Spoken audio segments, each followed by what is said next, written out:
Iba't ibang uri ng estudyante tuwing first day of school. Janimation. Yo, chickens! At dahil pasokan na, pag-usapan naman natin yung mga pinaggagawa natin sa eskwelahan kapag unang araw ng eskwela o first day of school. Kaya naman, let's get it! Ang tawag ko dun sa una ay isprikitik-itik. Walang diyang pangalan eh. Isprikitik-itik. Eto yung mga estudyante na di naka-uniform pero walang dyan mo mga damit, parang di school yung pupuntahan eh. Ano ba pupuntahan nyo? Mall? Ay mga pre, tignan nyo yung kaklase natin yun no. Kala mong multo sa kapal ng makeup eh. Mas malandya naman ang katabi ko, kainit-init naka-jacket.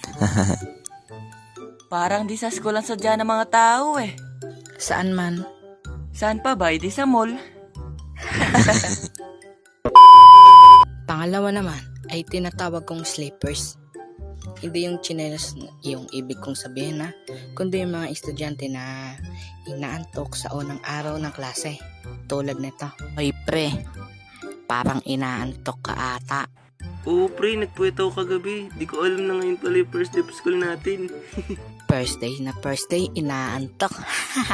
Uy mga pre, may sasabihin ako. Alam niyo ba na may kaklase tayong galing ibang lugar? Galing daw siya Batangas, di ko alam kung Sean or Shane eh. Oy pre, may kaklase tayong taga ibang lugar. Kilala mo ba yan? Wala na to pre, tulog na. First day. Yaan mo na. Pagtipan na lang natin siya.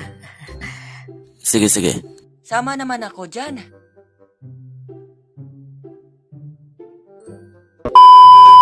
Ginawa ito ng tunay na salarin para lituhin tayo. Pinalabas niyang si Kani ang bumaril at sumunog sa katawan ni Kamita. Pinalabas din niyang nagpanggap na patay si Kani at nagpaputok siya ng ilang beses para paglaruan tayo.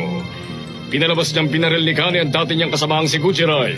Pagkatapos gumawa siya ng paraan para isipin nating nag-suicide si Kani nang wala na siyang matatakbuhan para magtago.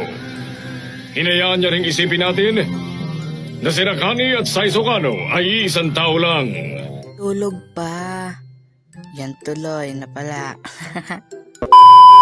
Etong sunod naman ay tinatawag kong The Chosen One. Tinawag ko tong The Chosen One kasi eto yung mga estudyante na sinabi ng teacher na unang mag-introduce yourself.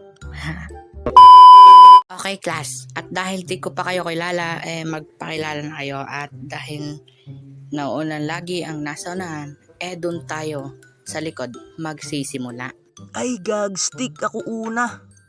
Hi guys, ako nga pala si Kenler.